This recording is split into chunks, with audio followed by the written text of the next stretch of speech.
Assalamualaikum, salam sejahtera. Saya Zulfikri Yusof. Anda bersama saya dalam Agenda Awani. Agenda Awani malam ini memberikan fokus kepada perjalanan pilihan raya negeri Sarawak yang ke-12. Dan malam ni kita bersama dengan yang muda-muda sahaja, bakal YB yang mencuba nasib dalam PRN ke-12 kali ini. Malam ini saya bersama dengan saudara Fadil Muhammad ataupun lebih popular dengan nama Kadok, calon bebas Dudong, dan juga beliau akan menjalani ataupun berdepan dengan saingan 8 penjuru di situ, satu rekod juga untuk PRN kali ini. Selain itu saya turut ditemani oleh Cherish Eng Poi, merupakan calon PKR Dun Batu Lintang. Terima kasih kerana bersama kami dalam Agenda Awani pada malam ini. Pilihan raya negeri Sarawak yang bakal berlangsung pada hujung minggu ini. Daripada segi peratusan orang muda yang diturunkan sebagai wakil tidak tinggi. Pilihan raya ini juga terselamat daripada berdepan dengan gelombang anak muda kalau kerana undi 18. Namun begitu, saya bertanyakan kepada Cherish dulu. Ladies first dan juga calon yang paling muda dalam pilihan raya kali ini. Mengapa anda yakin anda mampu dipilih dalam pilihan raya kali ini berdepan dengan penyandang kerusi itu sendiri? Memang soalan yang mantap dan saya rasa untuk pengundi-pengundi di Dun Batu Lintang, untuk malaman saudara, Dun Batu Lintang adalah kerusi yang tengah-tengah bandar. So kita mempunyai peratusan yang tinggi, educated voters, ya, educated voters dan also Chinese voters. So kita tengok, bagi saya masalah tentang usia ini bukanlah menjadi suatu masalah ataupun faktor langsung, ya. Dari segi politik ini, kita nak mencemburi dalam politik, kita nak berhujah dalam Dewan Undangan, ini adalah berdasarkan kematangan kita sebagai seorang walaupun saya pemuda, walaupun saya adalah calon yang paling muda, saya tidak rasa ini adalah satu benda yang tidak baik. Ya, memang saya kurang berpengalaman, tetapi pengalaman itu adalah satu benda yang kita boleh gain. We can gain experience, ya. We can gain experience. Tetapi untuk saya yang paling penting adalah prinsip. Kita mestilah mempunyai prinsip dalam berpolitik. It's because of kita tidak ada prinsip yang keadaan politik di negara kita sekarang tidak stabil. Jadi untuk saya bukanlah suatu isu usia, tetapi kita perlu mempunyai calon-calon yang berwibawa, calon-calon yang berprinsip untuk menjadi wakil kepada pengundi-pengundi kita. Tapi Cherish sebagai seorang wanita, sebagai seorang calon paling muda, dalam konteks pemikiran politik moden itu sesuatu perkara yang paling menarik. Namun apabila berjumpa dengan pengundi, meyakinkan rakyat kebanyakan, bagaimana? Adakah Cherish berdepan dengan cabaran? Kerana bukan setakat dalam di kalangan pengundi, tapi dalam parti juga sendiri. Adakah cabaran itu juga satu kepayahan bagi Cherish? Saya tidak mempunyai apa-apa cabaran langsung dalam parti politik. Dalam parti keadilan kita memang sangat menyanjungi dan juga mengangkat anak-anak muda kita untuk menjadi calon. We are pushed to the forefront. And inilah suatu benda yang saya sangat kagum dan saya sangat appreciate dengan parti kita. Kita memang push kita punya anak muda untuk bukan saja di belakang, di background, tetapi di depan. We are pushed to be forefronts because when we are pushed, bila kita diletak dalam suatu posisi di depan, we will feel it first hand, kan? We will feel it first hand, and only then kita akan mengadakan experience. Only then kita akan berpengalaman, because we are given the opportunity. Tetapi kalau saudara cakap tentang pengundi, bila kita berdepan dengan pengundi, of course there will always be mixed reactions, ya. This is satu cabaran yang kita kena menyahut lah sebagai anak muda, bukan sebagai not just sebagai anak muda, tetapi sesiapa orang-orang baru dalam politik akan mempunyai masalah yang sama untuk mendekati pengundi, untuk pengundi mengenal kita, siapa kita, apakah prinsip kita, what do we stand for. This is cabaran yang kita kena sahut lah. Yeah. Fadil, bagaimana pula dengan anda? Pernah baca berita ada bisnes sendiri, menceburi banyak perkara, menjadi YouTuber, followers dan juga subscribers pun tinggi. Tapi kenapa nak menjadi dan juga menceburi bidang politik? Menjadi ahli mencalonkan diri sebagai calon bebas. Itu satu perkara yang bukan mudah dalam konteks politik negara dan juga kurang realistik kalau dalam konteks pemikiran politik. Kenapa anda ambil cabaran ini? Cabaran ini kita ambil sebab kita melihat kurangnya anak-anak muda yang bersama wajah macam Cherish dekat Dudong ni. Somebody kena step up Dan kalau ditanya macam pengalaman-pengalaman itu, sebenarnya itulah yang membawa saya ke apa yang ada dekat sini sekarang. Saya dah susun dia macam itu, sebenarnya adalah untuk benda ini. Ini bukan perkara yang tiba-tiba kaduk dia cakap dia nak jadi YB, tidak. Sebab sememangnya apa yang kita nak buat adalah menyuarakan, bukan sekadar menyuara. Sebenarnya ini bukan sekadar menyuara. Ianya adalah sesuatu yang kita nak tunjukkan yang orang muda memang boleh buat better daripada orang-orang sebelum ini. Sesiapa yang memegang dudung sebelum ini. Kerana apa? Sebab kalau siapa-siapa yang follow FB page Kaduk, dia boleh melihat betapa bezanya dudung ini, bahagian yang di luar bandar ini, sedangkan kalau kita nak bandingkan, dudungnya ada dua tau. Bahagian yang maju dengan bahagian tidak maju. Kenapa jadi begitu? Sampai bila akan jadi begitu? Isu dia masih tetap sama. Di zaman 2021 masih lagi tetap sama. Air tak ada, elektrik tak ada, internet kejap ada, kejap tak ada. Dia macam chips more. Dan sampai bila yang akan menjadi mangsanya adalah siapa? Penduduk dudung itu sendiri, which is mak bapak saya tinggal dekat sini, saya sendiri tinggal dekat sini. Tetapi sampai somehow mereka-mereka ini tadi masih lagi diundi. Masih lagi diundi sebab apa? Tiada calon-calon yang kompeten, yang macam kita tengok. Bila saya mendengar apa yang Cherry cakap tadi, itulah dia. Itulah yang kita nak sebenarnya. Orang muda, orang baru yang betul-betul nak buat kerja, yang semangat untuk menjadikan more better different Sarawak. Itu sebenarnya. Tapi Kadok, orang kata kita tak ada parti. Grassroots tak besar, nak kempen pun payah, duit tak banyak. Macam mana dapat menyelesaikan masalah rakyat sekiranya alasan-alasan itu diberikan? Apa strateginya? Dia kalau kita tanya balik soalan itu, parti yang besar, banyak funding, banyak duit, banyak itu, banyak ini, banyak apa, tapi tetap juga dudung ni jadi macam ini. So what's the difference? Orang yang ada duit dengan orang yang tak ada duit.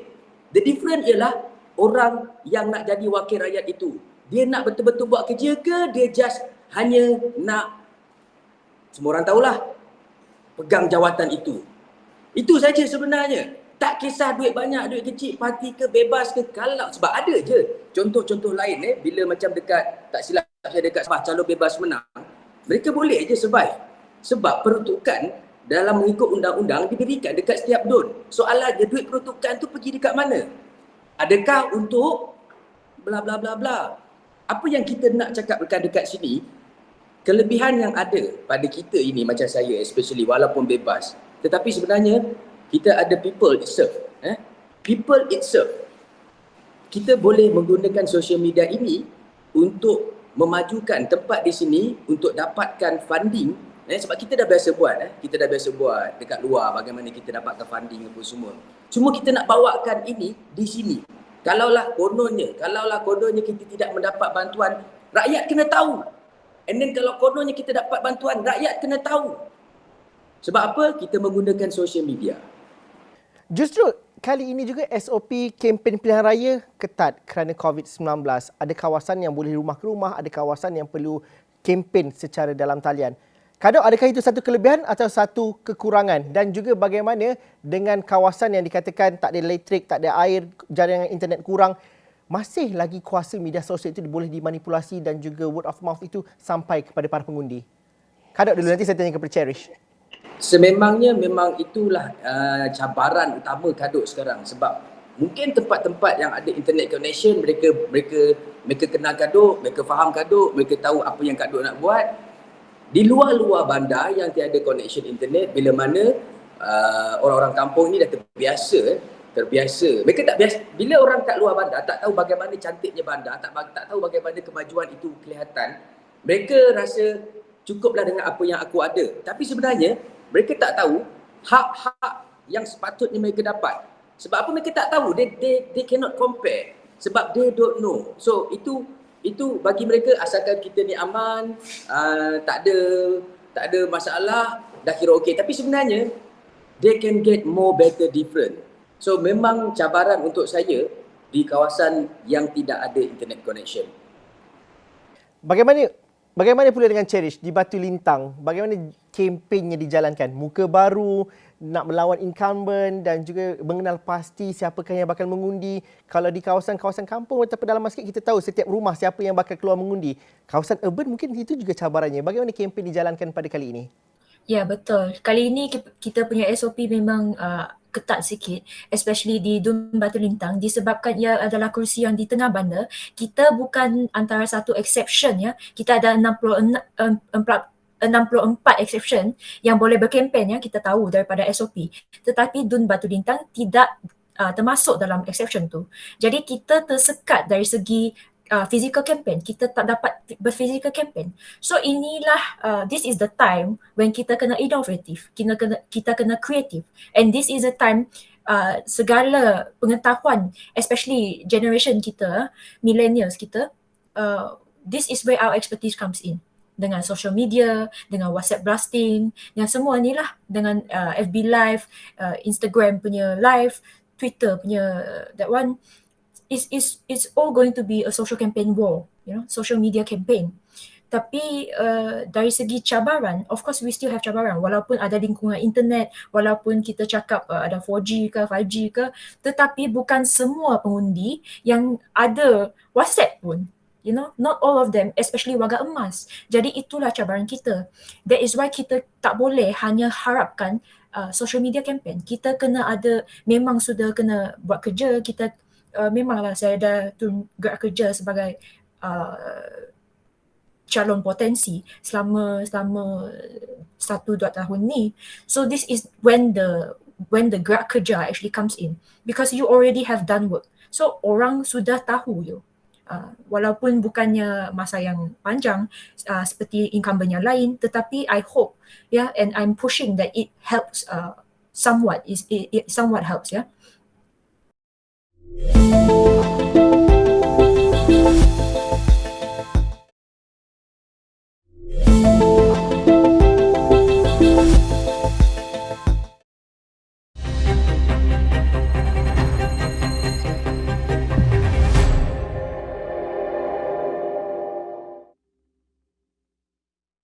Satu yang menarik apa dalam perbincangan kita malam ini ialah kedua-duanya orang muda ada energi dan juga semangatnya berbeza. Justru kalau saya ajukan soalan yang sama kepada hampir semua calon parti politik, saya akan tanyakan ini.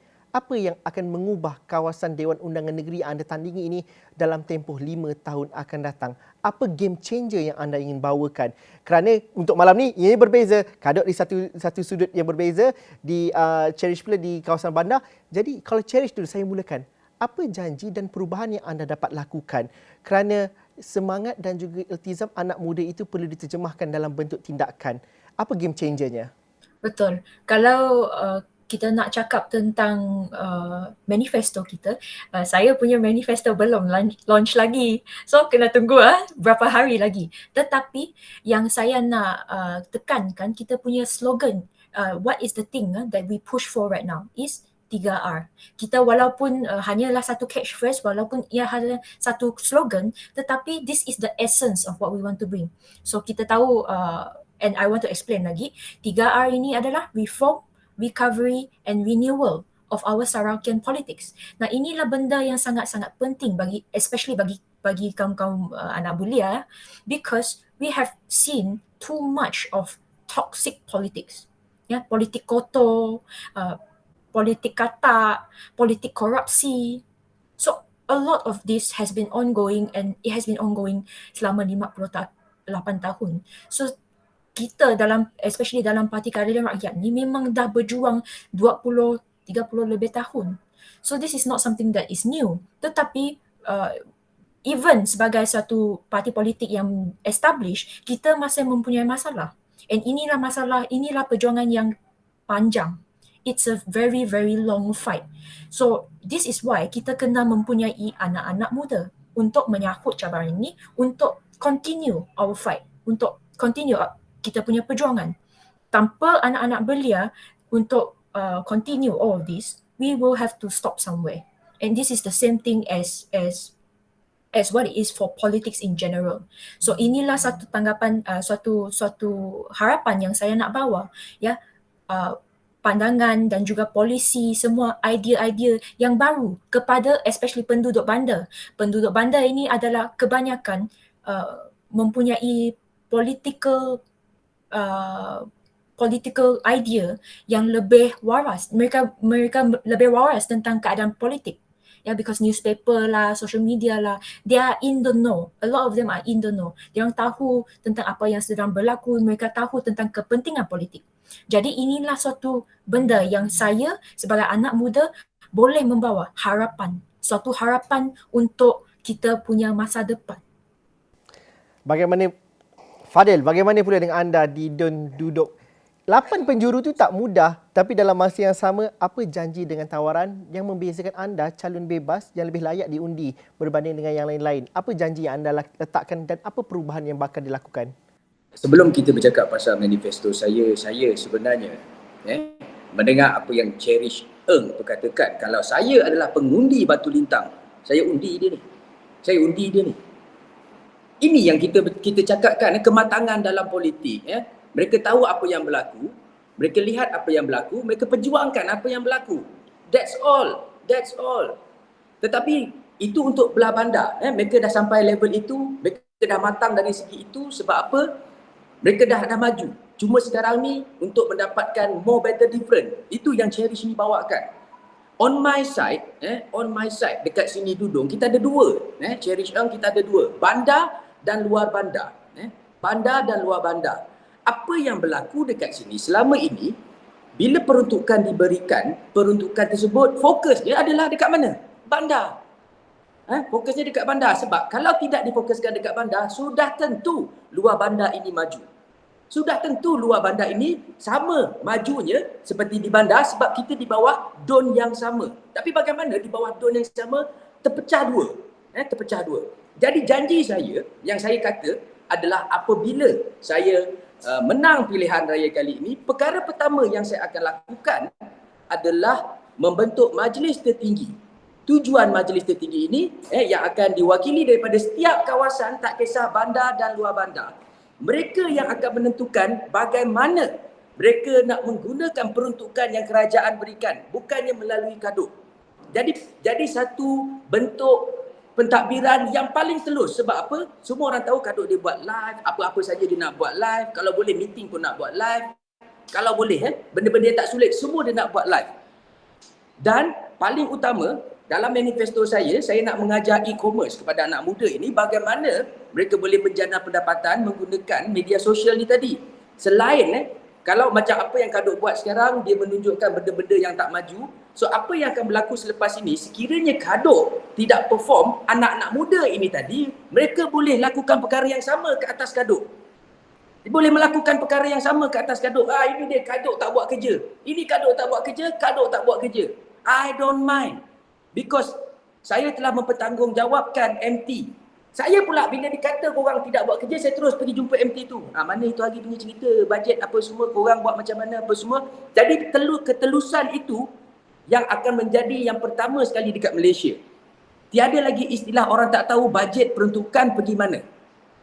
Itu yang paling utama sebab sudah-sudahlah masyarakat dimomokkan dengan kemajuan, tetapi sebenarnya hakikat utamanya semua itu palsu semata-mata. Saya ada lebih kurang masa 3 minit sahaja lagi. Masa mencemburui. Kalau kita lihat bagaimana anda mahu melihat rakyat Sarawak, politik Sarawak dan negeri Sarawak secara keseluruhannya mengangkat energi dan juga semangat anak muda ini. Dan juga ini perlu bukan kalau setakat pada pilihan raya kali ini saja, tapi ini perlu diteruskan pada masa-masa akan datang. Bagaimana dalam masa yang sama juga anak muda juga perlu bangkit, ketengahkan isu mereka. Tidak boleh lagi jadi silo dan juga mengharapkan sahaja. Pada pandangan anda, bagaimana dengan pilihan raya kali ini, walaupun tak ramai yang keluar ataupun tidak ramai yang menawarkan diri sebagai calon, mengapa ini patut menjadi permulaan kepada cara anak muda yang berlainan dalam bidang politik dan juga pembangunan negeri Sarawak? Macam saya Zul, saya tak ada pengalaman dalam politik, tetapi dengan kehidupan live saya akan bawa dalam dunia politik saya. Therefore benda itu akan membuka mata anak muda Bila ada sesuatu yang Kaduk buat berhasil, mereka follow. Bila ada yang apa Kaduk buat tidak berhasil, mereka akan cakap, you know what, I can do better than Kaduk. Itu sebenarnya yang kita nak. Sebab apa? Kita kena start empowering the youth. Kita kena start empowering anak muda untuk take part, menentukan masa depan negara. Bukan sekadar hanya bayar cukai, tetapi menjalankan tanggungjawab dengan mentadbir wang-wang cukai ini demi kemajuan anak bangsa. Itu sebenarnya.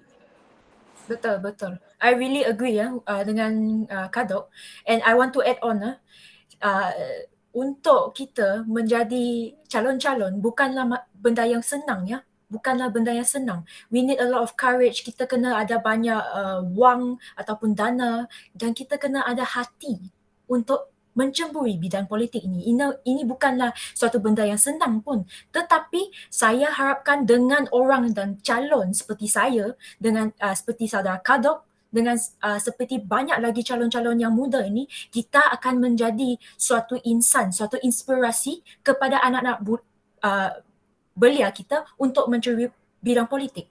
I want to be that kind of lead to our youths to enter into politics, and I'm hoping so much that our participation in this SAR election will help our youth become more interested. Seriously.